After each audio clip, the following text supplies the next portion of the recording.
მოგესალმებით, ეთერშია გადაცემა, საავტორო გადაცემა რეზიუმე, სტუდიაში მუშაობს ჟურნალისტი მერაბ მეტრეველი, მივესალმებით ჩვენს რადიო მსმენელებს, ვინც გვისმენს FM 103.9-ზე, ასევე მივესალმებით ჩვენს ტელემაყურებლებს, ვინც გვიყურებს ტელეკომპანია პალტრა ნიუსის ეთერით, როგორც ალბათ შეამჩნევდა ჩვენი მის მაყურებელი ვინც უყურებს ხოლმე წარდგენაში დავამატეთ სიტყვა საავტორო, იმიტომ რომ ეს ამ ახალი კანონის მოთხოვნაა, რომ ყველა გადაცემას, რომელიც არის საავტორო, ყოველ დღე უნდა გამოვაცხადოთ, რომ ეს გადაცემა არის საავტორო, თუ არ გამოვაცხადებთ, მერე სხვა რეგულაციები გვეხება თურმე.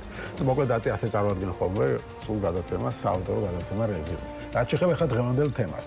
დღე რამდენიმე თემას შევეხებით, ბუნებრივია თვითმმართველობის არჩევნების საკითხი იქნება მნიშვნელოვანი და ამ თემაზე მოვისმენთ ჩვენი სტუმრების მოსაზრებებს. ასევე ვისაუბრებთ აქციებზე დაკავებული აქტივისტების შესახებ, რომლებიც სასამართლო პროცესები დასასრულს უახლოვდება და მალე განაჩენებიც დადგება და ამ თემას მოვიხილავთ და ასევე შევეხებით გადაცემის დასაწყისში ლევან იოსელიანის გამოსვლას პარლამენტში, გაგაცნობთ რამდენიმე მის განცხადებას. ლევან იოსელიანის ჰქონდა დღეს ანგარიში ყოველწლიურ სახალხო დამცველს, რომელსაც იცით, რომ ოპოზიციას და აქტივისტებს ბევრს აკრიტიკებენ, რომ არასათანადოდ აფასებდა იმ ძალადობას, რომელიც ხდებოდა აქციებზე, თუმცა ანგარიში ფაქტობრივად მოხდა ყველა ძალადობის ფაქტი, საუბრობდა არასათანადო მოპყრობაზე, ადრე საუბრობდა კიდეც წამებასთან გათანებულ მოპყრობაზე, რამაც გამოიწვია გაღიზიანება უმრავლესობის წევრების, რომლებიც პარლამენტში ესწრებოდნენ, განსაკუთრებით თია წულუკიანი გამოირჩეოდა და შენიშვნას აძლევდა ლევან იოსელიანს და აი რა უპასუხა მას ლევან იოსელიანმა თუ პარლამენტის უკან ძალადობა ხდება, ეს აძლევს თუ არა პოლიციას უფლებას დაიწყოს აქციის დაშლა რუსთაველზე. არა, რატომ უნდა დააკავონ თავისუფლების მოედანზე მყოფი ადამიანი რამდენიმე მოძალადის გამო? რა კავშირი აქვთ მათ ერთმანეთთანო? კითხა ლევან იოსელიანმა. ნახეთ აქციებზე ნაცები ადამიანები. ესეც ხომ არ არის საკამათო. ერთი შემთხვევა მაინც შეგიძლიათ გითხრათ, რომელიმე პოლიციელი პასუხისმგებაში თუ არის მიცემული. ასეთი შემთხვევა არ არისო, თქვა ლევან იოსელიანმა და ბევრი ასეთი მაგალითი მოიყვანა ჟურნალისტების იქნება თუ სხვა შემთხვევები. მივესალმებით ჩემს სტუმრებს, ქეთი მოლაშვილი და თათია მექვაბიშვილი, აქტივისტები, აქტიური ადამიანები, რომლებიც თითქმის ყოველდღე არიან ამ პროტესტზე. მადლობა გადაცემაში მონაწილეობისთვის და პირველ რიგში ლევან იოსელიანის დღევანდელი ამ ანგარიშიდან მომდინარე, მასზე წარმოდგენა ცოტა ხوار შეგეცვალათ, ასე თქვათ. ანუ ჩვენ მოგწონს თუ არა მისი რიტორიკა ერთი არის, თქვათ, ხო, ეხლა რაღაც ხმალა მოღებული იმის თუ არის, ის ამბობს დღეს თქვა, რომ უნდა იყოს ნეიტრალური და ქართულოცებასაც უთხრა, რომ თქვენს თხოვთ პოლიტიკურ შეფასებებს და არ გავაკეთებო, როგორც ისინი თხოვენო, მაგრამ ასე თუ ისე ამ ანგარიში თითქმის ყველა ფაქტი ასახულია. ეს ანგარიში დოკუმენტად დარჩება, მაინც, ხო? რომელიც იქნება ასახული ყველა დარღვევა, რაც მოხდა. დღეს თია წულუკიანმა უთხრა, რომ ესო თქვენ ანგარიშიო, თქვენმა იმ თანამშრომელმა ხوار დაწერესო, რომლებიც ოდინო მომჯარიას დროს მუშაობდნენ, რა ეს ლევან იოსელიანი უპასუხა, რომ ის თანამშრომლებს მაგის მიხედვით არ არჩევს, ვინ ვის დროს მუშაობდა. ისმენთ თათია მექვაბიშვილი ჯგუფი წინაპრების დამფუძნებელი, ერთ-ერთი ორგანიზატორი იყო იმ აქციის, ეს ბერეტების აქცია, როგორც მახსოვს 26 მაისს ან პირველი რესპუბლიკის დროინდელი მარშის, ასე თქვა. მოგესალმებით და პირველ რიგში ამაზე რო გითხრა ორი ზოგი. მადლობა მოწვევისთვის, მივესალმებით თქვენს მაყურებელს. მე ასე დავიწყებ, რომ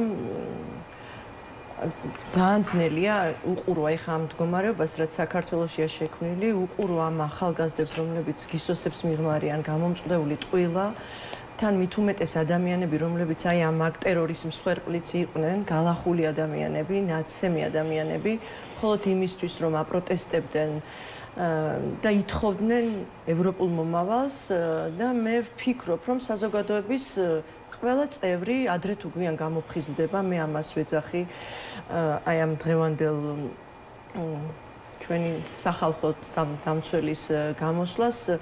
ძალიან ძნელია მართლა თვალებში უყურო, როცა ნაცარს გაყრიან, გატყუებენ.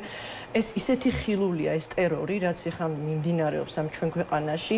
აი მიზანმიმართული ყველა ნაბიჯი, რომელიც კლავს ასამარებს დემოკრატიას და ქვეყანა მიყავს აი ისეთი გაურკვეველი ვითარებისკენ, როცა მერე ამას დაჭირდება უამრავი წელი, რომ ამ პროცესებიდან გამოვიდეს ჩვენი საზოგადოება. მე ვფიქრობ, რომ დადგება ამ გამოფხიზლების დრო, მე ამის იმედი მაქვს. აი ამას ხელი შეუწყო ამ ჩვენმა აქტიურმა ბრძოლამ, ჩვენმა შეუპოვარმა მოქმედებებმა. მე ჩემს გარშემო ბევრი ადამიანი დარწმუნდა, მე ასე ვფიქრობ, რომ ჩვენ არ ვართ რადიკალები, ჩვენ მართლა რაღაც იდეისთვის და მიზნისთვის ვიდექით და გავართ ამდენი ხანი რუსთაველზე. მე იმეც ვიტოვებ, რომ მასში გაიღვიძა ამ სინდისმა. მე ყველა ადამიანში ვეძებ დადებით, იმიტომ რომ მე კიდევ ერთხელ მე ბევრჯერ ალბათ გავიმეორებ, რომ ამ ბრძოლაში, სადაც ეხლა ჩვენ ვდგავართ, ჭირდება ყველა ადამიანი, იმიტომ რომ ერთმანეთის გარეშე ჩვენ ვერ მივაღწევთ რაც გვაქვს მიზანი და მიზანი არის ის, რაც ჭირდება როგორც ოცნების ამომრჩეველს, როგორც ოპოზიციური ფლანგის ამომრჩეველს, ასევე ჭირდება ნებისმიერ მოქალაქეს. ჭირდება ამ უგვანო არაკანონიერ ხელისუფლებას, იმიტომ ქვეყანა რო გადარჩეს, აი ამას ეძღვნება ჩვენი ბრძოლა, ამას ეძღვნება ის მარშებიც, რომელიც ჩვენთვის არის სიმბოლოების გაცოცხლება და ეს სიმბოლოები არის ყველაზე დიდი მოტივატორი ადამიანში, რომელიც აღვიძებს მასში რაღაც განწყობებს და ეს განწყობები რჩება მუდმივად. ეს არის ამის გამოძახილი, ვიღაცა თუ იტყვის, რომ ამ ჩვენს ამდენი ხნის მსვლელობებს არ ქონდა აზრი, კიდევ ერთხელ ეხა მომეცა საშუალება იმ მარშის შემდეგ არ ყოფილა ეთერში და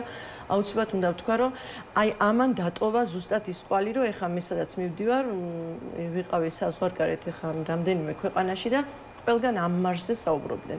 ეს არის აი ქვეყნის მომავლის წარსულთან დაკავშირება, რომ ჩვენ გვახსოვს, ვინ ვიყავით და ჩვენ ვიყავით ეს ევროპული ქვეყანა და ისევ იგივე მტერმა, ვისაც ეხა ვებრძვით, წაგვართვა ეს ჩვენი ევროპული დამოუკიდებელი რესპუბლიკა და ამიტომ მინდა უთხრა ადამიანებს, დროზე გამოფხიზლდით, მართლა ვკარგავთ ქვეყანას და მადლობა მაშინ მას თუ დაინახა, აქამდე ჩვენ ვაკრიტიკებდით, მივსულ ვართ მის ოფისისთან და გვითქვამს, რომ გამოფხიზლდით ეს ადამიანები, როცა აკავებდნენ, როცა მძიამაღლობელი უკანონოდ დააპატიმრეს და ეს იყო სასჯელი, რომელსაც არ იმსახურებდა ადამიანი და ეს იყო პირდაპირ შეტევა მედიაზე.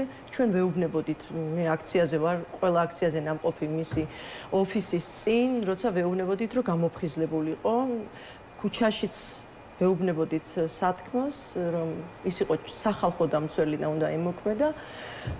მაშინ ეს არის ნიშანი იმის, რომ საზოგადოება ის ნაწილი, რომელიც გაბრუებული იყო, ესე ვფიქრობ, პროპაგანდით, ეხა რაღაც გაიხსნა ეს რაღაც ანუ ძალიან ასე ვთქვათ დაწრეტილად, მშრალად ფაქტები აღწერა, ყოველგვარ რაღაც განსაკუთრებული შეფასების გარეშე და ესეც კი არ მოეწონათ და თავს დაესხნენ. კი, მინდა ის დავამატო.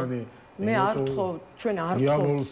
კი ბატონო, ჩვენ არ ვთხოვთ თანამდებობის პირებს, რომ ეხა იყვნენ ესეთი ემოციების გამომხატველები, როგორც ჩვენ გვაქვს, იმიტომ ჩვენ ვართ საზოგადოების წევრები და ჩვენ უფრო მეტად ემოციურად უყურებთ რაღაცებს, მაგრამ ეს მშრალი შეფასებები, რომელიც ფაქტებს მოჰყავს ფაქტები ზუსტად ისე როგორც არის და ეუბნება იმ რეჟიმის წარმომადგენლებს, რომლებთანაც ამდენი ხანი იყო გაჩუმებული და ხმას არ იღებდა, ეს არის დამსახურება, ეს არის საზოგადოების და კიდევ აუცილებლად ჩვენი ევროპელი თანამეგობრების, სახელმწიფოების, ამერიკელების დამსახურება, რომ კიდევ ერთხელ გავიმეორებ, რომ სანქციები მუშაობს და ეშინია რეჟიმს. ეშინია ყველა იმ საზოგადოების წევრს, რომელმაც დაინახა, რომ მართლა რაღაც ხდება ამ ჩვენს ქვეყანაში. ხო, მე ვსაუბრობდი იმ შესახებ, რა რეაქცია ჰქონდათ და თეატრ უკან ეუბნებოდა, რომ ამის საპირწონედ, ეხლა წარმოიდგინეთ, ეხლა რა ხდებოდა აქციებზე, ხო, ხალხი ცემეს, ასე შემდეგ, ამის საპირწონედ ეუბნებოდა, რომ აი აქტივისტები რომ მიუვარდნენო მარიამ ლაშხსო და მისი შვილები დაისწრესენო, ეს რატო არ მოხდა ანგარიშიო და ლევან იოსელიანი მერე პასუხის შემდეგ უხსნიდა, რომ ჩემ სახალხო დამცველის მანდატი არის, რომ სახელმწიფოსგან დაიცვას მოქალაქეებიო. და არა მოქალაქეები, მოქალაქეს მიუვარდება, ეგ არის სამართალდამცავის დანიშნულება და დაიჭირეს კიდეც ეს ხალხი, ხო? მაგრამ როცა სამართალდამცავი არ ღვევს და არ იჭერენ, ეს უნდა თქვა სახალხო დამცველმა. არის ელემენტარ რაღაცების ახსნა უწევდა დღეს ამ დეპუტატებისთვის. მაგრამ ვიცი, ამნად გააგებინებდა თეატრ უკან თავის აზრზე დარჩა ვარით. მოგესალმებით პირველ რიგში. არ ვიცი საით უნდა უყურე და უთხრა. კი ბატონო, რაღაც პირველ რიგში პირველად ვარ პალიტრას ეთერში და ძალიან მიხარია, იმიტომ რომ რაღაცაით მიმდევრ რეგიონებში ყველაზე მეტად ნეიტრალური მოქალაქეები უსმენენ ჩემი გადმოსახედიდან და ისიც ბევრი ჩემი მეზობელი, რომელიც არც ეთქვათ, არც ქოცია და არც ნაცია უსმენს და ამიტომაც ძალიან მიხარია. დიახ, თქვენ ტელევიზიას და ამიტომაც მიხარია, რომ რაღაცნაირად ამ ხალხამდეც მივადრეს ჩემი ხმა და მინდა რომ თქვა, რომ იგივე მეც და თათიაც ჯერ ძალიან გასაგებენაზე რომ თქვა რა, რომ ჩვენ მართლა არც ერთ პარტიის ცხოვრებაში არც ყოფილვართ პარტიის წევრები, უბრალოდ ქუჩაში გამოვედით, იმიტომ რომ არ გვინდა რომ ჩვენი ევროპული მომავალი დასამარდეს. და რა არის ეს ევროპული მომავალი, ხო? ეს ევროპული მომავალი არის ის, რომ რაც სწორედ ეს ლევან იოსელიანი საუბრობდა, ის კი არ უნდა გაგვიხარდეს, რომ ორი რაღაც მართალი თქვა და ვაიმე როგორი მნიშვნელოვანია რომ ეს თქვა. აი მაგალითად თეა წულუკიანი, რომელიც ამბობდა, რომ მარიამ ლაშის შვილები რომ დაიჩაგრენ ეგრატო არ ახსენე. ჯერ ერთი რომ ამის თაპირწუნედ მე-9 დღე არის, 19 წლის გოგო არის ციხეში, მხოლოდ იმიტომ რომ თქვა ძირს რუსეთის დამპალი იმპერია. წარმოიდგინეთ, გაგვაპატირო გაწყვეტნებო, კადრები ნახეთ, ხო, ხა პოლიციელები როგორ ურტყავდნენ ადამიანს. წილოსანმა უთხრა, რომ აი ჟურნალისტებზე ძალადობა რო ახსენეთო ანგარიშიო.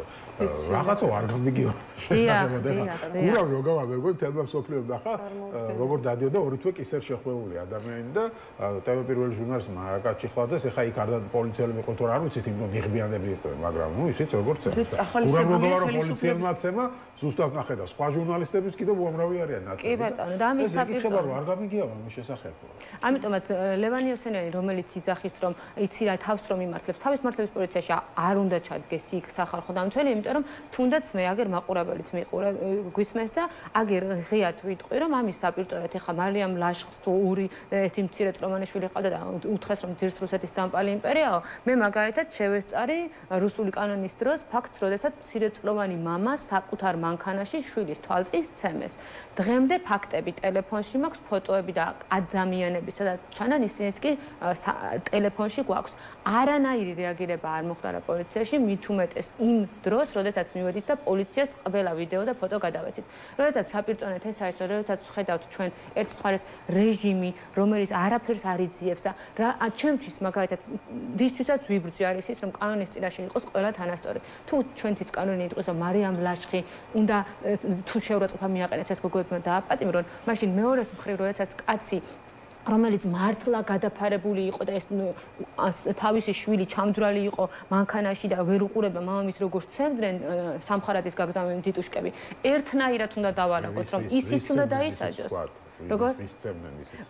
ანუ ეს იყო გმირთა მოედნიდან ერთნაირად რომ ბრუნდებოდით იმ აქციებზე მაგ საუბარი, მართლა არ მაქვს დასამარი, ხვალევე შემიძლია იგივე საბუთები წარვადგინო შინაგან საქმეთა სამინისტროში, იმიტომ რომ ფოტოებიც გვაქვს, ვიდეოებიც გვაქვს და სახელებით და გვარებით გადავეცით პოლიციას, რომ ვინ იყვნენ, რომელიც არასრულწლოვანი შვილის თვალწინ ცებდნენ მამას და მანქანიდან უნდათ გადმოთრება ამ კაცის და ჩვენ თუ გოგოები მით უმეტეს სანამ არ გადავეფარეთ მანქანას და აი ეს ვიღაცა გაავებული ვიღაცები არ გავუშვით ასე ვთქვათ რომ რას აკეთებთ საერთოდ იქამდე აი ეს ბავშვი ამ ამბავს შეეცრო და მარიამ ლაშხისთვის ვაიმე ძირს რუსეთის დამპალი იმპერია თურმე შეურაცხყოფელია შვილისთვის და ის კაცი რომელიც აი გაოგნებული იყო და საკუთარ შვილს ალბათ არასდროს არ დაავიწყდება ეს ამბები არის დღესდღეობით თურმე არაფერი საერთოდ საქმეც არ აღიძრა. იმიტომ რომ რა ვიცი, აი ჩვეულებრივი ამბავია. ამიტომაც აი მე ვერ წარმომიდგენია ეს მტიფარი ადამიანები როგორ ბედავენ იმას, რომ სახალხო დამცველს ეუბნებიან, რომ ერთ და იგივე სასწორზე დააყენონ ის, რომ ადამიანის ცემეს, ბიჭი არასრულწლოვანი შვილის თვალწინ მამას ცემეს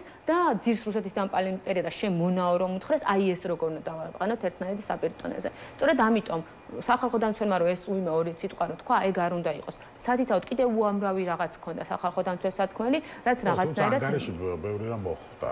500 გვერდი ანგარიში ხა ყველაფერს ვერ წაიგითხავს, მაგრამ დარწმუნებული ვარ ბევრი რამ მოხდებოდა. არ ვიცი ხა მეც არ დამიკითხავს, მაგრამ რასაც ვადებები თვალყო. საერთოდ რამე რომ მოხდა, მართლა გამაუგნებელია მისგან, იმიტომ რომ ჩვენ არ გვახსოვს არც ერთი მხარდამჭერი. არა, მე მახსოვს მაშინ როცა ცემა იყო მან პირდაპირ თქვა რომ ეს არის წამების ტოლფასი რაც ხდება და აი მიკროავტობუსებში და ეხა ეს შეფასება უკვე სახალხო დამცველისგან მიცემული ეს წავებას უთანაბრდება ხო არ არის პატარა შეფასება ასე ვთქვათ და ეგეც მიეწერეს სხვათა შორის არა სახალხო დამცველს არამედ მის გუნდს და მე არ ვიცი ალბათ მართლაც ძალიან დიდი შრომა აქვს მის გუნდს და ეხლა ფაქტობრივად წულუკიანმა დაუანონსა ის რომ მიდის სამსახურიდან გაუშვი ის ადამიანებიო იმიტომ რომ წულუკიანი ხო ესეა ცნობილი კულტურის სამინისტროში მივიდა და გაუშვა ამდენი ხალხი და ფაქტობრივად ანუ ეგ უთხრა იოსელიანს რომ რაღაც შენი გუნდი არ მოგწონსო და როდესაც ეს რიტორიკა აქვს ხელმძღვანელ გუნდს ეს არის აბსოლუტურად არასწორი პროცესებით აღქმა როგორც შეიძლება სახალხო დამცველს აი ამ რიტორიკით ესაუბრო და არ ვიცი კი არ მოусმინო არამედ თითი უქნიო რომ შენ ესეთი სახალხო დამცველი არ უნდა იყო კი ბატონო, ეხლა რაც შეეხება პოლიტბანკირების საკითხს, ხო, ანუ უახლოვდება დასასრულს ეს პროცესები და თქვენ ახლა სულ ესწრებით სასამართლო პროცესებს და ვინც ვერ ადენებს ამას თვალყურს, რომ უთხრათ ორიოდეს სიტყვით, აი რა ხდება, რას ხედავთ ამ სასამართლო პროცესებზე რეალურად? ეს სასამართლო პროცესები ჩემთვის არის აი მართლა გამოუგნებელი, იმიტომ რომ იქ ხედან ისეთი არის ხა რამდენიმე დღის წინ ჩვენ გადავწყვიტეთ რომ დაგვეანონსებინა ეს სასამართლო პროცესები, რომ მეტი არაკლია ჩვენგან სოლიდარობა და რა თქმა უნდა თანაგრძნობა ამ ადამიანებს, მაგრამ კიდე საზოგადოებისთვისაც მოგვეწოდებინა და კიდე ერთხელ გადავეყარე ყველას ფოტოებს, იმიტომ რომ რაღაც გავაკეთე პატარა ვიდეოები და მართლა ცრემლებს ვერ ვიკავებ, იმიტომ რომ ეს არის განსაკუთრებული ადამიანები. ამ კიდევ ერთხელ უნდა გავიმეორო, ამორჩეული სპეციალურად რაღაც ყველა სფეროდან ამოღებული, ანუ იცით, ალბათ ფოტოსურათებით ამოიღეს ეს ადამიანები, თუ წარმოუდგენელი ადამიანების ხედან გისოსებს მიღმა. პირველ რიგში რომ მათ მართლა არაფერი დაუშავებიან და მართლა სისხლის სამართლის დანაშაულის აღზურა მაშინ, როცა მართლა ყავს დამნაშავები, რომელმაც იძალადეს მოსახლეობაზე. მე დარწმუნებული ვარ, რომ ის ადამიანები, ვინც ცემდნენ მაკას, აუცილებლად იცის პოლიციამ ვინ იყო, იმიტომ რომ ისინი იყვნენ მოწოდებული ამისთვის და ისინი დადიან ახლა ქუჩებში დაუსჯელები. მეც მქონდა ეგეთი შემთხვევა, როცა ეს შემოგზავნილი ადამიანი მე ჩემი ხელით გადავეცი, ჩავიყვანე პოლიციამ, მე ქალმა, რამდენიმე ქალმა მარტო არ ვიყავი და ჩვენ მივეცით ჩვენება და დღემდე ველოდები გამოძახებას, მაგრამ ეს არ ყოფილა და მაშინ როცა ეს ადამიანები შეუფასებელია, დაუნახავი დანაშაულის გამო, ვერც უმტკიცებენ, მე ხშირად ვუყურებ და ვაკვირდები საერთოდ ამ პროცესებს, გარეთ დგანან მოწმეები, რომლებიც უნდა შევიდნენ სასამართლო პროცესზე და აი იმდენი აი თავის თავში ძალასაც არ ეძებენ, რომ ერთმანეთს გაესაუბრონ და როცა შევლენ ერთი და იგივე რაღაც მაინც ილაპარაკონ, შედიან და ერთმანეთის გამომრიცხავ ფაქტებს ყვებიან. მეგობრებო, გარეთ დგანან, აქვთ უფლება, ანუ ერთმანეთს ამასაც აძლევს ეს ხელისუფლება, რომ ჩვენ როცა მოწმებად შევდივართ, გვაქვს რაღაც ტერიტორიაზე ამის იქეთ არ შეიძლება მიახლოება, იქ არ შეხვიდე, აქ არ დადგე, ერთმანეთთან არ იყოთ და ეს ადამიანები ერთმანეთის გვერდით დგანან და ერთმანეთსაც კი არ ესაუბრებიან, რომ ერთნაირი ჩვენება მაინც მისცეს. თავის ფაქტებში და მოცემულობაში ირევიან ორი ერთნაირად შესული ადამიანები. ეს პოლიტპატიმრები არის ამ რეჟიმის დამამარცხებელი, იმიტომ რომ მათი გამოსული საკნებიდან გამოსული წერილები, რომელსაც ახლა საზოგადოება ეცნობა და მადლობა ამ იდეის ინიციატორებს და შემსრულებლებს, რომლებმაც დაბეჭდეს გაზეთებად ეს მათი წერილები, ჩვენ ამას სულ ვაჟღერებდით და ვკითხულობდით, მაგრამ ეს მაინც ხელშესახები, ფურცელზე გადატანილი მათი ეს გულის ნადები იყო მართლა რაღაც ისეთი ემოციური ადამიანები სრემლებს ვერ იკავებენ, სადაც მიაქვთ მშობლებმა დაარიგეს, ეხა რეგიონებში ჩაიტანეს ეს წერილები. აი ჩანს ის სახე, ვის ებრძვის რეჟიმი და ვინ დგას აქეთ მეორე მხარეს. ჩვენი არ გაჩერების, არ დანებების მთავარი მამოძრავებელი ძალა, ჩემთვის პირადად არიან ეს ადამიანები, რომ ჩვენ ახლა ამ საზოგადოებას, რომელიც ვაპროტესტებთ და ვხედავთ, რომ ჩვენ უნდა ვიბრძოლოთ ბოლომდე, მთავარი ფაქტორი არის ეს ჩვენი პოლიტპატიმრები, რომლებიც ისეთივე დამნაშავეები არიან, როგორც ჩვენ თითეული, მე, ქეთი და იქ მდგომი ადამიანები, მათაც ისე არაფერი დაუშავებიათ, როგორც ჩვენ. და ეს ბრძოლა გაგრძელდეს უნდა მანამდე, სანამ ქვეყანას არ გადავარჩენ და ამ ახალგაზრდებს, ამ ქალებს, მამაკაცებს არ დავიხსნით ამ საპატიმროდან. ეს ამ ადამიანების შესახებ იციან ჩვენმა დასავლელმა პარტნიორებმაც და მათი გზავნილიც არის ის, რომ რეჟიმი ებრძვის საუკეთესო ნაწილს, რეჟიმი ებრძვის თავის მომავალს და ვერავინ ვერ მოუგებს ბრძოლას თავის მომავალს, ეს არის გამორიცხული, ისინი მალე იქნებიან ისევ ჩვენს გვერდით და ჩვენ ერთად ავაშენებთ ამ ქვეყანას. ხო, შენი შთაბეჭდილება როგორია ამ პროცესებთან დაკავშირებით? ძალიან მინდა ხოლმე რომ მით უმეტეს რეგიონში ვინც არიან ახლა ადამიანები და ვინც გვისმენენ და ამ პროცესებში არ არიან ჩართულები, დავანახოთ ძალიან კარგად ახლა რა ხდება. აი მაგალითად ხვალარადა ზეგ 12 ივნისს არის მათე დევიძეს უკვე საბოლოო პროცესი, რაც ნიშნავს იმას, რომ შეიძლება უკვე 12-შიც გამოაცხადოს მოსამართლემ და მათ ეს მაგალითად ემუქრება მხოლოდ იმიტომ, არ ვიცი კადრები გინახავს თუ არა, რამდენიმე პოლიციელი რომ მისდევს და უბრალოდ რომ ჯოხი მოუქნია, აი ამ ჯოხის მოქნების გამო, ისიც რომ ვერ არანაირი ზედმეტი ნაკაწრი და ექიმთანაც რომ მივიდნენ უბრალოდ და მხოლოდ რომ გაესინჯნენ, აი ამის გამო 19 წლის იყო როდესაც დაიჭირეს და 20 წლის გახდა ციხეში. აი ესეთი ადამიანი, რომელსაც აქვს აი ისეთი წარსული, რომ ერთი მაგალითად კენჭი არ გადაუბრუნებიან. არ ვიცი, კახელი არის ძალიან განსაკუთრებით გულშემატკივრობ და რატო გულშემატკივრობ ამ ხალხს. იმიტომ რომ ესენი არიან რიგითი მოქალაქეების, რიგითი ოჯახის შვილები და მათ ეს ბებია რომ ნახოთ, მათ ეს დედა რომ ნახოთ, რომელიც ემიგრაციაშია წასული, იმიტომ რომ აბნორმალური პირობები ვერ ვაღირსეთ. მათ ეს ბებია, რომელიც აი ცხოვრობს კახეთში და არ ვიცი, ანუ არა აქვს იმის შესაძლებლობა, რომ ვიღაცა დაკრეშონ, თორე სამწუხაროდ დაკრიშული ქვეყანაში აღარ გვინდა ცხოვრება.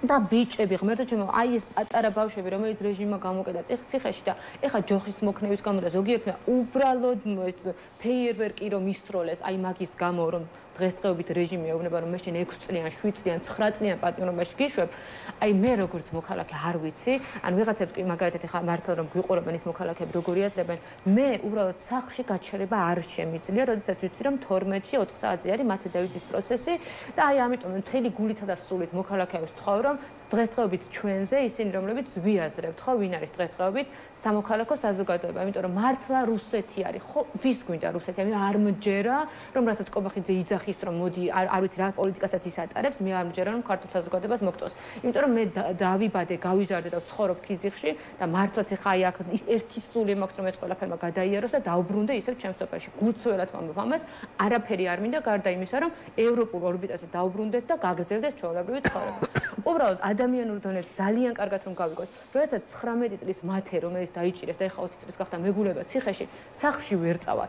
რაც ჩამოვედი მთელი 6 თვეა თბილის შემორჩი, იმიტომ რომ არ მაძლევს ჩემი შინაგანი ამბავი იმის შესაძლებლობასაც ჩემი შინაგანი მე რომ მაგალითად თვალები რომ ნახე მათეს ბებიისა, რომელიც ტიროდა, იმიტომ რომ გაოგნებულია რის გამო იჭერენ შვილიშვილს, მაშინ როდესაც ყაველაშვილი ათავისუფლებს კრიმინალებს ხარ ხო და ერთ კვირაში ადამიანები კაცს ყელს ჭრიან და ისევ ციხეში შედიან, აი ამ ადამიანებს ათავისუფლებს რეჟიმი და 19 წლის ბავშვებს, რომელიც აი არ ვიცი, ცეკვა ქართული, მუსიკა ქართული არაჩვეულებრივი ადამიანები არიან, აი ამ მართლა მომავალ თაობას უშვებს ციხეში. და მე მაგალითად ეს პოლიტპატრონები ვინც გავიგე, ხანდახან არ ვიცი, რო ვკითხულობ ხოლმე, როგორ არიან შერჩეულები.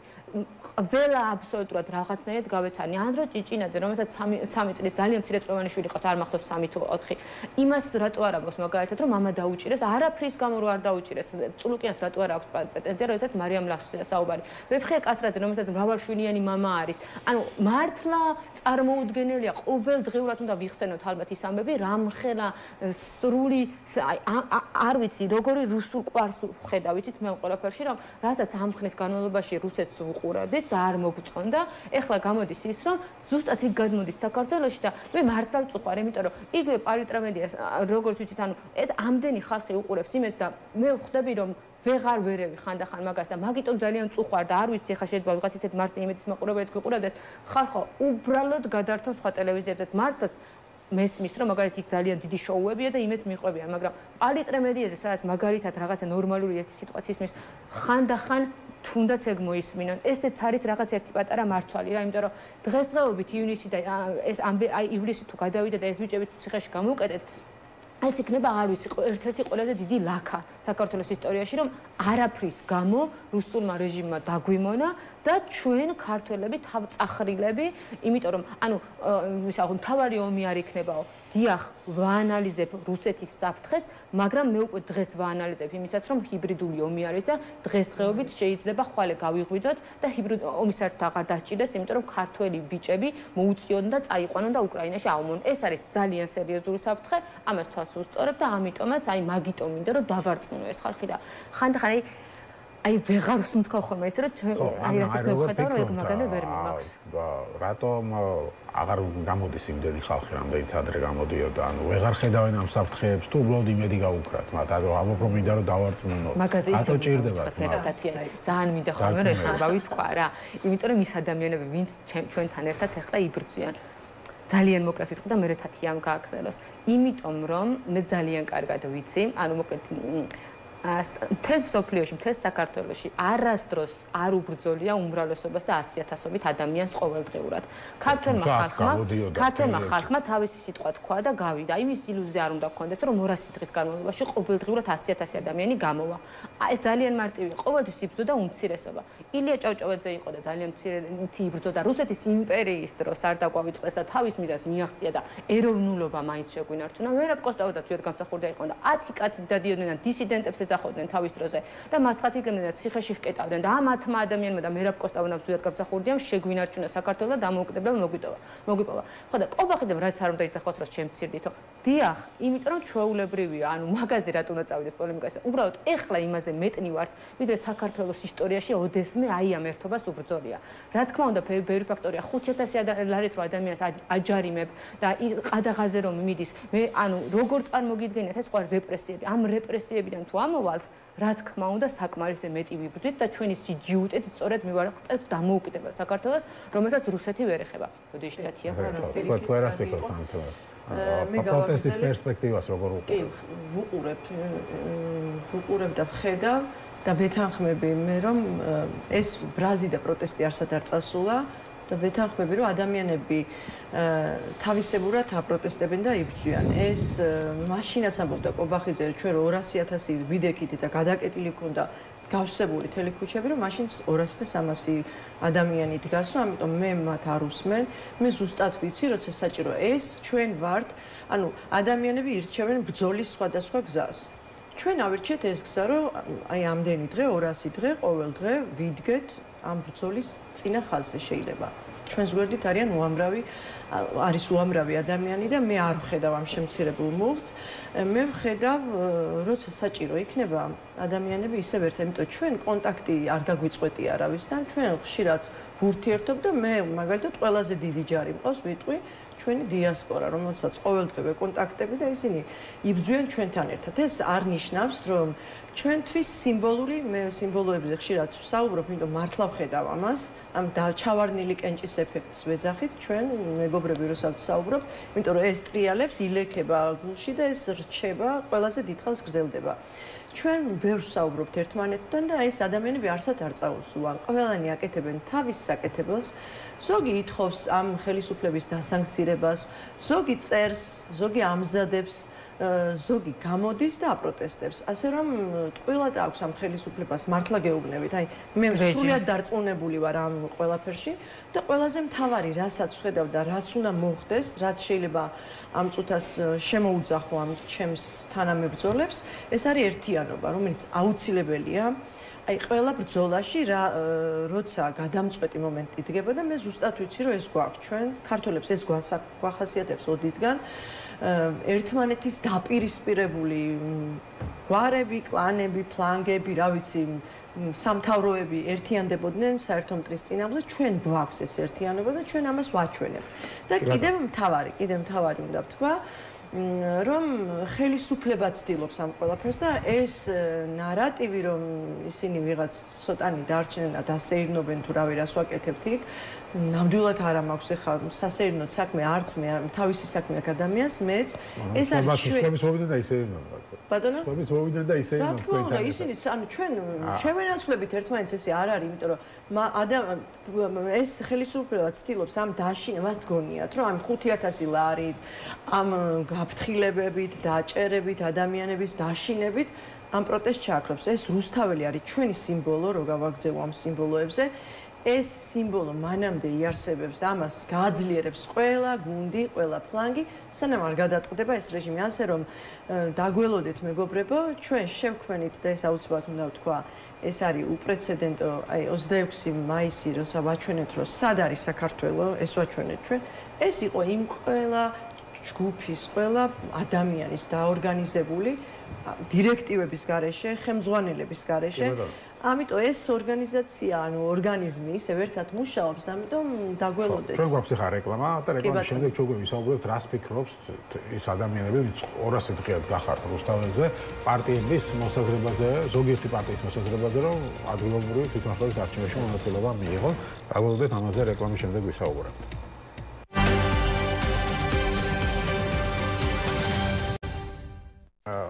აშასე ჩვენ დავბრუნდით ეთერში და როგორც იცით ჩვენი სტუმრები არიან აქტივისტები ადამიანის პრობლემით ყოველ დღე 200 დღეა უკვე რუსთაველის გამზირზე დგანან და აპროტესტებენ ხელისუფლების გადაწყვეტილებებს ქეთი მოლაშვილი და თათია მექვაბიშვილი კიდევ ერთხელ მოგესალმებით პირველ ნაწილში ჩვენ ვისაუბრეთ პატიმრების შესახებ სახალხო დამცველის ანგარიშის შესახებ პროტესტის პერსპექტივის შესახებ და ეხლა მინდა უკვე ვისაუბროთ როგორც დავაანონსე ადგილობრივი თვითმმართველობის არჩევნების შესახებ, რომელიც გახდა დავის საგანი. ოპოზიციაც გაყო არ ვიცი ხა აქტივისტებში როგორც ვიცი უფრო ერთიანი არის აზრი არ მონაწილეობასთან დაკავშირებით მაგრამ თქვენ შეიძლება განსხვავებული აზრი გაქვთ არ ვიცი ამიტომ მოდი დავიწყოთ რას ფიქრობთ ამ გადაწყვეტილებაზე გახარი ამბობს რომ ჩვენ გაწყვეტილება უკვე მივიღეთ და მივდივართ ლელო ამბობს რომ მოდი ვიმსჯელოთ მაგრამ ისე ჩასვათ თითქოს უფრო მონაწილეობისკენ იხლებიან დანარჩენილი პარტია ვარს აცხადებს თქვენი პოზიცია როგორია აქტივისტების თათია თქვენგან დავიწყოთ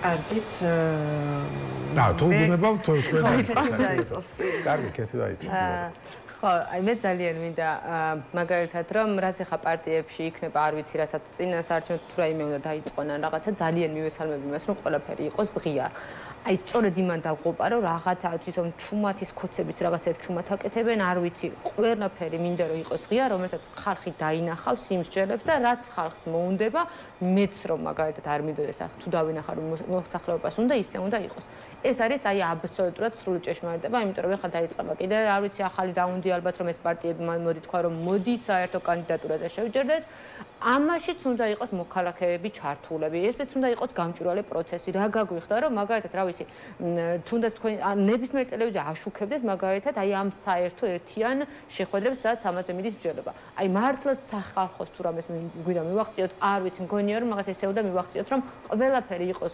ღია რაღაც პარტიებმა იჩხუბონ იდებატონ ოღონდ ღიად ეხლა რაც შეეხება ადგილობრივი თვითმმართველობის არჩევნებს დავიწყებთ საპარლამენტო არჩევნებით მე თავს მოტყუებულად გრძნობ იმიტომ რომ ავტორიტარი რეჟიმები არჩევნების გზით არ მიდიან ეგ ვიცი ეგ დავიჯერეთ ნაცები გეტყვიან რომ მაგალითად ხო ორიენტ კოცები უბრალოდ კოცები იყო ავტორიტარი იყო ავტორიტარული რეჟიმი ხო დავამარცხეთ არჩევნების გზით იმის დროს 2012-ში მე ძალიან აქტიურად ვიყავი ჩართული და კოცების ხარეს ვიყავი და ბიზნესი ბიზნეს ახლობლის მანქანით დავდიოდით იმიტომ რომ სოფელსობერ ხალხი სკოლებაში ჩაგვერთო რომ ვისაძლევდა ხმას და ძალიან აქტიურად ვიცი როგორ რეჟიმს ვამარცხებდით და მართლაც ყველაფერმა მე და ჩემს ოჯახზე გადაიარა და ზუსტად ვიცი მაშინ რეჟიმი ასაკეთებდა გავიხსენოთ კი მასე იყო რომ მაგალითად ბიზნესში საერთოდ ქართული ოცნების შტაბიდან ვერ გამოდიოდა იმიტომ რომ პოლიცია ემუქრებოდა რომ დაგაპატიმრებთო ანუ და უამრავი ესეთი აბავი იყო ქიზიყის მაგალითს გეტყვით რომ ძალიან ბევრ ადამიანს პირდაპირ პოლიცია ბოლო პერიოდში მე ამბობ თავიდან ემუქრებოდა რომ დიახ ხა ეს საპოლიციო რეჟიმი გააქტიუროს მაგათაც მაგრამ თავარი ამბავი არის ის რომ მაშინ იმათ უკან იყო ევროპა და ამერიკა და ამათ უკან არის რუსეთი. ამაზე პარალელი არ უნდა დავსვათ რა. ეხლა ისინი საბოლოოდ მე მაგალითად საბოლოო ჯამში იქ ამერიკელებმა უთხრეს მე. იცით რატომ? სააკაშვილს უნდა აღიარო არჩევნებში. იცით რატომ? იმიტომ რომ ჩემი უბანი რაზეც მე ვიყავი. იცით რა გააკეთეს? აი სწორედ იმ ნაციონალური მოძრაობის წარმომადგენელმა საოლქოში გააყალბეს და ჩემი უბანი რომ გააყალბეს, მე საბოლოოდ ფრიალი მუნიციპალიტეტის მაჟორიტარობას იგებდნენ და დავდიოდი ქართული ოცნების მხარდასაჭერად მართლა ფეხები მომწყდეს მეთქი ვიძახი და ვიცავდი რომ ქართულ ოცნებას გაემარჯვა. გულწრფელად ვამბობ, მაგრამ მე ევროპამ და ამერიკამ უთხრა რომ თუ ეს გაყალბებული არის შენ ესე იგი წააგე და ამას რუსეთი არ ეტყვის. ეს არის სრულიად აბსურდი, რომ ეხლა ჩვენ იმედი გქონდეს, რომ ამათ რომ ჩემ თვალწინ რომ გააყალბეს. თქვენ გონიათ რომ ანუ ხალხს რითი აჯერებენ, იცით? ანუ მე მაგალითად ასევე სიგნახში ვიყავი 14 უბანს ვაკირდებოდით მე ჩემი მეგობრები და 2024-ში ასევე ადამიანი რომელიც მართლა თავპირისპირებით და თავგამოდებით ვიცავდი რომ ქართულ ოცნებას მოეგო 2012-ში, ეხლა ვიდექი რომ ჩემი ქართველი ხალხის ხმა დამეცვა, მაგრამ ვერ შევძელით, იმიტომ რომ ბიზნესი ივანიშვილმა უამრავი ფული დაარიგა და ქართველი ხალხი დააჯერა რომ მე რა კაცო ეს ხო ადრე ხდებოდა და სულ მაგას ვიმეორებ რომ არა ხალხო არ ხდებოდა საბჭოთა კავშირის დროს რა ვიცი რეპრესიებიც იყო და ხურეთდნენ აბა გახვადგინოთ მაშინ თუ ჩვენ დემოკრატიული ქვეყანა გვინდა არც მოსწყიდვა უნდა იყოს არც ადმინისტრაციული რესურსის გამოყენება უნდა იყოს და სწორედ ეს ადგილობრივი თვითმმართველობა რაც ეხლა თუ რამე უნდა ჩატარდეს პირველ რიგში ცესკოს უნდა ვუთხრათ რომ აი ამ ცესკოს პირობებით ადგილობრივი თვითმმართველობის არჩევნებს ამ ცესკოს პირობებით აზრი არ აქვს. იმიტომ რომ რაც მაშინ გააკეთეს რომ მე თუ ნებისმიერი პარტია თუ ამდენ ფულს დაარიგებს და ამაზე ცესკოს თუ ხმას არ ამოიღებს, რა აზრი აქვს? აი მე არ ვიცი ეხლა პარტიები რა გადაწყვეტილებას მიიღებენ, უბრალოდ კიდევ ერთხელ ჩემ თავს ვეუბნები, რომ ქეთი დაგცინებ ისევ, იმიტომ რომ ავტორიტარები არჩევნების გზით არ მიდიან. ისეთი ავტორიტარები, რომლის უკანაც რუსეთია. კარგით, მე გავაგზელებ ახლა ქეთის პათოს რითი. არჩევნების დროს, პოლონეთის არჩევნების დროს მომიწია პოლონეთში ყოფნა და საარჩევნო უბანზე წაგვიყვანეს ჩვენმა სტუმრებმა. და უნდა გადმოგცეთ ჩემი გავაცება, რომ იცოდეთ, აბსოლუტურად ცარიელი იყო საარჩევნო უბნის წინა პერიმეტრი. კაციშვილი არ იდგა, ადამიანები მიდიოდნენ ძალიან მშვიდად, საერთოდ ქალაქშიც არაფერი იგრძნობოდა.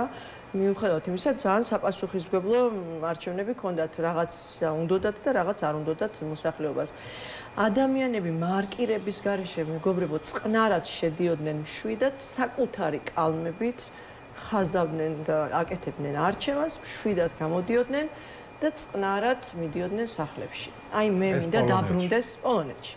მე მინდა დაბრუნდეს ეს, არ უბრალოდ როდესმე დამყარდეს ესეთი საარჩევნო გარემო ჩვენს ქვეყანაში, მაშინ დავეთანხმებით ეს, მაშინ ექნება აზრი, რომ ვიფიქროთ, რომ არ არსებობს რეჟიმი და ანუ არც წინა და არც ეხლანდელი რეჟიმი, რომელიც არ ფიქრობს, რომ როგორმე შეინარჩუნოს თავისი ძალაუფლება. ანუ ეს არ არის მოსული ადამიანები ხელისუფლებაში სამართავად, ეს არიან ადამიანები, რომლებიც ცდილობენ ხანძლივად, მუდმივად თავისთვის მოიზომონ და დაიმკვიდრონ ეს ქვეყანა. ეს ერთი ხაზი, რაც მინდა გავატარო, ქეთისგან განსხვავებით, მე არასოდეს არ დამიჭერია მხარი.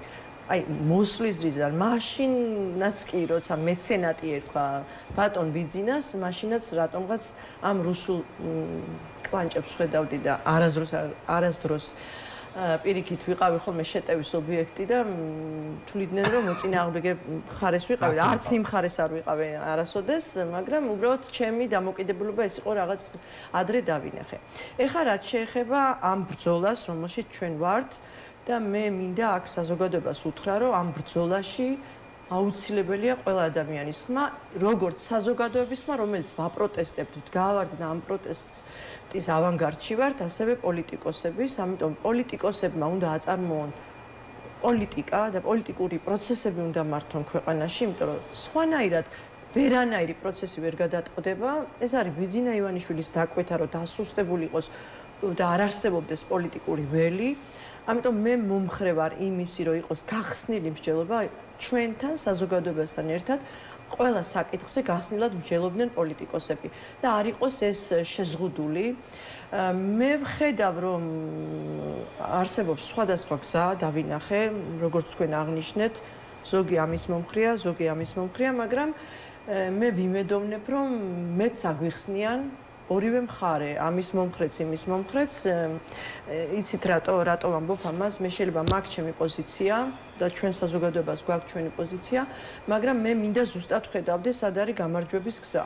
აი, მე ეს უნდა დავინახო და მაშინ ვიტყვი, ანუ ვინც მონაწილეობს ეს პარტიები, როგორც ვიცით, ხდებიან ხოლმე აქტივისტებს და ვერ დაგარწმუნეს, რომ თქვა არჩევნები არის გამარჯვების. ახლა ამას ვამბობ, დისკუსია უნდა წარმოებდეს აუცილებლად, ამ დისკუსია იმიტომ უნდა წარმოებდეს, მე ვხედავ, რომ არ არის გასარიყი ადამიანი ახლა არ არსებობს. მე ეს მინდა ეს პოზიცია გავაჟღერო ჩემი, ამიტომ მე უნდა გამოვიყენო როგორც ერთმა მოქალაქემ ჩემი შესაძლებლობები და ისე უნდა გამოიყენოს ყველა პოლიტიკოსი იქნება, საზოგადოების წევრი იქნება, თავისი შესაძლებლობები და ალტერნატივა ერთიანობას არ აქვს. სხვა შემთხვევაში იქნება ეს გზა თუ ის გზა, ყველა გზა არის დასაღუპად განწირული, იმიტომ რომ სხვანაირად რეჟიმებს მე აქ ვიტყვი ამას, რომ რეჟიმებს ამარცხებს გაერთიანებული საზოგადოება. ერთი მიზნის გარშემო გაერთიანებული საზოგადოება და თუ ვამბობთ, რომ ჩვენ გავართ რუსეთის პირისპირ, მაშინ ეხლა გაყოფილი რაღაც საზოგადოება ვერცეთ შემთხვევაში ვერ დაამარცხებს ამ რეჟიმს. არჩევნების გზას მე ვხედავ, იმიტომ რომ თუ გვინდა დემოკრატიული სახელმწიფო ავაშენოთ, უნდა აუცილებლად ბოლო წერტილი მიდის არჩევნებამდე და იმიტომ ვითხოვთ ახალ არჩევნებს პოლიტიკური პატიმრების განთავისუფლებას, ეს არ არის ჩვენი აღირება. მაგრამ აი თუ არაფერი არ შეიცვალა თქვა, ხო? ამ ხელისუფლება არაფერზე დათმობაზე არ მოდის. ამ ვითარებაში მაინც აქვს აზრი, თქვენი აზრით არჩევნებს არის შანსი, მაგრამ თბილისი შეიძლება მოვიგოთო, რადგან წინა არჩევნებზე თბილისი მოვიგეთო და მე ვთქვი ახლა, რომ უნდა არჩევნების გზით შეიცვალოს ხელისუფლება, მე ასე ვხედავ დემოკრატიულ სახელმწიფოში. ამას ითხოვს ჩვენგან. ახლა თვითმმართველობის არჩევნებზე თუ არ შეიცვალა არაფერი თქვენ მას გეკითხებით. არც ესკო, არც არაფერი. ანუ ეს მინდოდა აქვს აზრი, თქვენი აზრი. მე ვამბობ, რომ რასაც გადაწყვეს ერთიანი ფრონტი იქნება ეს საზოგადოება არა უნდა იყოს სხვანაირად მე ვერ ხედავ გამარჯვებას ორი პარტია მიდის ორი პარტია არ მიდის არა ჯერ მე ვერ ხედავ რომ დაიშალა მე ხედავ ესე შევხედავთ ამბავს რომ არა ვერ ხედავ ჩვენ ხო ვუყურებთ ეს ხო პროცესია ორი პარტია თუ შევიდა და ორი პარტია არა არჩევნებში ისედაც აზრი არა აქვს 4 პარტია რომ ყველაზე ცუდი სცენარი ხდება 4 პარტია რომ გაერთიანდეს მოდი შეთეთია 4 პარტია რომ გაერთიანდეს და იგივე ცესკოს პირობებში იყოს რომელმაც თავზე გადაგვახიეს ფაქტობრივად მოგებული არჩევნები იმიტომ რომ ანუ რაღაცა მე არ ვიცი ოცნების წარმომადგენლებს არ შევყვები იმ პოლემიკაში რომ იცი რა ხალხი მივიდა ანუ იძულებით მიყვანა როგორ ურეკავდნენ და რა დღეში ჩააგდეს ხალხი რომ იძულებით მიიყვანეს და 300 ლარიანები რომ მიიყვანეს ეგ ჩემთვის ისევ მაგალითად იმედის ამომრჩეველს რაღაცნაირად მოატყუონ რა მე რომელმაც ძალიან მთელი ჩემი ცხოვრება ვისწავლე პოლიტიკის მეცნიერებები ვერავინ ვერ დამაჯერებს მით უმეტეს წილოსანისნაირები ადამიანები რომელიც პოლიტიკაში მარტო ბიზნესით მამამისის ბიზნესით მივიდნენ ვერ დამაჯერებს და ვერ დამარწმუნებს რომ დემოკრატიულ ქვეყანაში ესეთი არჩევნები ჩატარდა და მათ მოიგეს რატო არ არიან რატო არ გვიწყდებიან პოლიტიკოსების ეშინიათ მოვიდნენ და მოქალაქეებს დაგვიწყდნენ მაგალითად და გველაპარაკონ ადგილობრივი თვითმმართველობის არჩევნებზე და გვესაუბრონ თუნდაც იმ არჩევნებზე ოღონდ არა როგორც თავრობის წარმომადგენლები, იმიტომ რომ მე არ ვცნობ, იმიტომ რომ მათ ჩემი ხალხის არჩევნები გააყალბეს და ამიტომაც ვესაუბრები როგორც რიგით მოქალაქეებს. და რომ დავამატოთ, ანუ ხელისუფლება ყავს რომელმაც უმრავლესობით მოიგო არჩევნები და საზოგადოებას ვერ ელაპარაკება, ჩაკეტილი დადის, შემოსაზღვრული დადის და აი 26 კიდე გავიმეორებ, ანუ ბარიკადებს მიღმა იდგნენ ადამიანები და იცავდნენ საზოგადოებისგან, ანუ თუ მე არჩევნებში მოვიგე, ანუ არ გავაყალბე, არ მოვიტყუე, ვარ ამ ქვეყნის მიერ არჩეული, მაშინ თავისუფლად უნდა დადიოდნენ, თქვენს ეთერშიც უნდა ისხდნენ, ყველა ეთერში უნდა ისხდნენ. ეს არის ნორმალური, როცა შენ გაქვს უმრავლესობა. ამიტომ მე კიდევ ერთხელ ვამბობ, რა არჩევნებიც არ უნდა ჩატარდეს, საზოგადოება როცა ნამდვილად გაერთიანდება, ჩვენ იმას მივაღწევთ, რომ თქვენ რასაც მეუბნებით მე რომ ამ ცესკოს პირობებში შეუძლებელი არჩევნების მიღწევა, ნამდვილად მივაღწევთ, რომ აი ამ ცესკოსაც შეცვლიან, არჩევნებსაც ნორმალურს დანიშნავენ. თუ ყველა პარტია ერთად რომელიც ფიქრობს, რომ ამ ქვეყანა გადასარჩენია და ჩვენ საზოგადოება, მე მარტო პარტიების წინა უნდა გარვამბობ ამას. საზოგადოებაც უნდა გაერთიანდეს, უნდა გადავდოთ საკუთარი ეგოები და შეხედულებები და ფიქრი იმაზე, რომ მე სად ვიქნები და როგორ ვიქნები, ამას საზოგადოება ნამდვილად ხედავს. ვინ იბრძვის ნამდვილად, ვინ იბრძვის ქვეყნისთვის და ვინ იბრძვის რაღაც თავისი პირადი ინტერესებისთვის დამეთანხმება აგერქეთი, თავგადაკლული ვდგევართ ადამიანები და ამ ერთიანობას ვამბობ მე, აი ამ ერთიანობას. ხელისუფლებას ზუსტად ამას შლის, აი ეს შემოტანილი დაპირისპირებები, ეს პარტია შედის, ის ამას ამბობს, ეს ამბობს. გადატყვევაზე საუბარი, მაგრამ პოლიტიკოსები ამას ვერ ახერხებენ და რაღაც დასკვნების გამოტანის საშუალებას ხო იძლევა ეს. ხო და ამიტომ საზოგადოებას აქვს ეს. ამიტომაც იმედი მაქვს ახალი პარტიების, ასევე უნდა შემიძლდეს ღია თქვა რა. ეს ძალა რომ დაარწმუნოს და ეხლა საზოგადოება უფრო უნდა გააქტიურდეს. ანუ ჩვენ არ ვერეოდით ამაში. გაყოფილია ზოგი ემხრობა მონაწილეობას, ზოგი არ ემხრობა, უმეტესობა არ ემხრობა მონაწილეობას. შესაძლოა რასაც ხედავთ საპროტესტო ელექტორატს უყურებ იგივე იმ ხალხს ვის ქუჩაში დგას თქვენთან ერთად, უმეტესობის აზრი რაც მოვისმინე არ ემხრობიან მონაწილეობას. უმეტესობის აზრი ის არის რომ ადამიანები ერთად დასხდნენ ღიად, როგორც აღნიშნა კეთი, ღიად დასხდნენ საზოგადოებასთან ერთად, ჩვენ გვაქვს ეს მოთხოვნა. ხო შეიძლება საზოგადოებამაც დავაყენოთ მოთხოვნა, რომ უნდა ვილაპარაკოთ ერთად და გამოვიტანოთ ერთად დასკვნები, ვნახოთ გზა, რომელიც დაამარცხებს რეჟიმს. ზოგი მაგალითად ძალიან რადიკალურად აფასებს და ფიქრობს, მაგალითად მე მომისმენი ახლა აქტივისტების მოსაზრება, ვინც რუსთაველზე დგანა, რომ ღალატი იქნება ახლა აქტივისტებში შესვლა, იმიტომ რომ ეს დააზიანებს პროტესტს, ეს მოახდენს მაგალითად ამ კრიზისის ნორმალიზებას, უკვე ბიზნეს თამაში შესვლა არის და ასეთი მოსაზრებები. აი სწორედ მაგიტომ მინდა რომ აი ეს 4 პარტია, იგივე ოღონდ ასევე ახლად შექმნილი პარტიები, იმიტომ რომ რაღაცნაირად სწორედ აი ამ პროტესტის რუსთაველის საზოგადოებას ძალიან დიდი ნდობა აქვს ახლად შექმნილი ასევე პარტიების და მე მგონია რომ მათაც გადამწყვეტი როლი უნდა ითამაშონ და სწორედ იმიტომ რომ ჩემს გარდა მაგალითად მე თუ ვფიქრობ რომ მოდი კითხვის ნიშნები დავსვათ, მე ვიღაცები არიან რომელიც ასევე მივესალმები მათ მოსაზრებებს რომ არანაირი აზრი არ აქვს რომ ამობენ. უბრალოდ კიდევ ერთხელ ეს უნდა იყოს მსჯელობის საგანი, რომ რაღაცამდე მიგვიყვანოს, ან მე უნდა დავთუნდა მე გავიაზრო რომ უიესე ან იმათ. ანუ ეს უნდა იყოს მსჯელობის საგანი. ისეთი არა რომ მაგალითად ამოთხმა პოლიტიკურმა პარტიამ გადაწყვიტოს, თან არ დაგვაუწყდეს ვინ არიან ეს პოლიტიკური პარტიები. ესენი არიან ისინი, ქოცები რომ არ გვინდოდა და ავდგეთ და ვინმე სხვა მივცეთ ესეთები რა, თორე ჩვენ მაგალითად ახლა ჩემს გარშემო მაგალითად ხო? აი რომ მისულიყვნენ და ხმა რომ მიეცათ ესეთი პოლიტიკური პარტიებისთვის და მათი მხარდამჭერები რომ იყვნენ, რამდენი იყვნენ? ანუ რატო გამოვიდა საზოგადოება 28 ნოემბერს ქუჩაში და რატო არ გამოვიდა, როდესაც არჩევნები გაყარებდა? იმიტომ რომ პარტიის მხარდამჭერები არ იყვნენ ქვეყანაში. და როდესაც ქვეყანა თავის თავს შეეხო და როდესაც მიხვდნენ რომ ევროპას გვაკარგინებენ, თავის თავს შეეხო და გამოვიდნენ, თორე ნაციონალური მოძრაობა რო იძახდა რომ გაგვიყალბესო, არ ვარ ნაციონალების მხარდამჭერი და ხა დიდად გულზე არ შემეხო რომ რა ვინმე წასულიყო და პარტიისთვის მხარდამჭირა. ამიტომაც კიდევ ერთხელ ეს უნდა იყოს მსჯელობის საგანი. მე გულწრფელად ვამბობ რომ ეს ღიად მსჯელობის საგანი რომ იქნება და იგივე თუ ადამიანი წამომყვა პოლემიკაში და გავიაზრებ რომ დიახ 4-ვე რომ გაერთიანდეს ახალი პოლიტიკური პარტიები რომ იყვნენ ესენიც რომ მიემატონ საზოგადოებას რომ გავერთიანდეს თუ მაინც არა აქვს აზრი და ამ ყველაფერს თუ ესე დეტალურად არგუმენტებულად მომიყვანენ, რა თქმა უნდა, მეც ვიტყვი, რომ დიახ მართალი ხარ, იმიტომ რომ სწორედ ეს არის თავარი არსი ამ დიალოგების. მადლობა, ვიდი გადაცემაში მონაწილეობისთვის, კეთი მონაშვილი და თათი ამეფობიშვილი, აქტივისტები, ადამიანები, ვინც უკვე 200 დღეა დგანან რუსთაველის განძირზე და აპროტესტებენ ხელისუფლების გადაწყვეტილებებს, იყვნენ ჩვენი სტუმრები. მე გემშვიდობთ სულ 1 საათი 9:09 გადაცემით პოლიტიკური სივრცე დაგიბრუნდებით.